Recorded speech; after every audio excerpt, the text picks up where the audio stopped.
افغانستان ملي لوبډله هالند ته راغلې، اوس د تکړه لوبغاړي ښاغلي میرویس خان اشرف سره لنډه مرکه لرو. قدرمن میرویس اشرف، ښه راغلاست هالند ته. مننه، شکرمه. خیر اوسئ. په لومړۍ پوښتنه مې ستاسو څخه دا ده چې په کرکټ کې ستاسو رول آل راونډر دی، هم بیټینګ کوئ هم بالینګ کوئ. په کوم ملک کې د کوم ملک څخه ښه خاطره لرئ چې هلته تاسو ښه بالینګ کړې وي؟ بسم الله الرحمن الرحیم. زه هم سلامونه وړاندې کوم د الله روبر پاڼې ټولو کتونکو ته. لکه څرنګه چې تاسو معلومه ده چې موږ په مختلفو ملکونو کې دغه مسابقې کوو یا د هغوی موږ دعوت کوي یا د ICC په بلنه باندې موږ هلته سیالۍ ترسره کوو. زموږ زیاتې سیالۍ په اماراتو کې وي، په دوبۍ او په شارجه کې، او زیاته سیالۍ مې په اروپایي هېوادونو کې هم وي.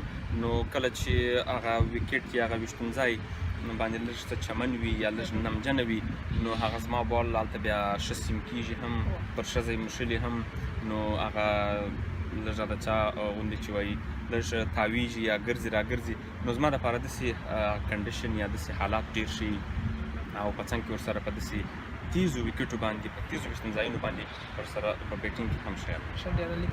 که د افغانستان په شمال کې د کرکټ د وضعیت او د حالت په باره کې خپل معلومات راسره شریک کړي. لکه څرنګه چې تاسو ته معلومه ده چې نسبتاً د نورو ولایتو په پرتله په شمال کې کرکټ لږ دی، خو الحمدلله دا اوسني لاسته راوړنې د افغانستان د ملي لوبډلې او د افغانستان د ادارې، نو اوس هلته هم کرکټ الحمدلله زیات شوی دی.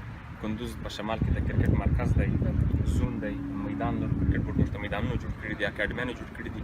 یو خاص استعداد دی هلته. موږ 3 لوبغاړي په ملي لوبډله کې د کندوز په نمایندګي باندې د شمال په نمایندګي باندې لوبه کوو. نو ښه ځوان نسل، ښه ځوانان دي، تکړه لوبغاړي لرو.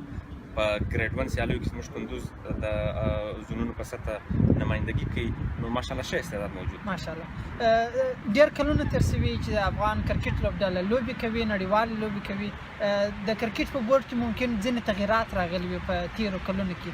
که د کرکټ د بورډ د نوي او اوسني حالت په باره کې معلومات راته شریک کړئ. رښتیا هم پخوا خو موږ اقتصادي مشکلات درلودل په هره برخه کې، او الحمدلله اوس هغه مشکلات هم رفع شوي دي. کرکټ بورډ اقتصادي مشکلات هم تر ډېره اندازه پورې یعنې ورک شوي دي، کم کړي دي.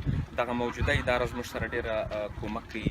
زموږ په روزنیز کمپونو کې، موږ ته په سفرونو په تیارولو کې، زموږ په تنخواګانو کې، زموږ په سفر خرچانو کې، نو دوی موږ سره ډېر ښه دي، ډېر نرم دي. هر ممکن سہولت موږ ته برابروي.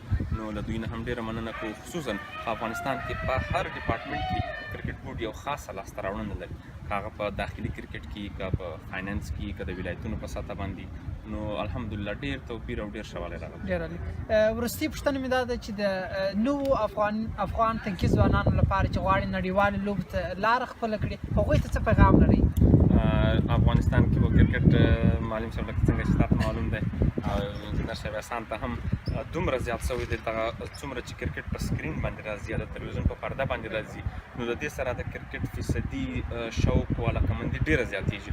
نو په ټولو ولایتونو کې د افغانستان کرکټ دومره زیات شوی دی چې کوچنیان خاص کر دومره ډېر مینوال شوي دي چې هغوی حتی خپل درسونه، سبقونه، هغه تعلیم و تربیه، هغه درسونه ورباندې پرېښي دي.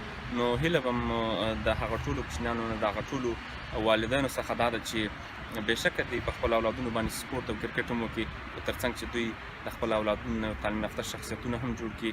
نو دا به د افغانستان په ګټه. بس خوشحاله اوسئ، کور مو ودان. ژوندي اوسئ.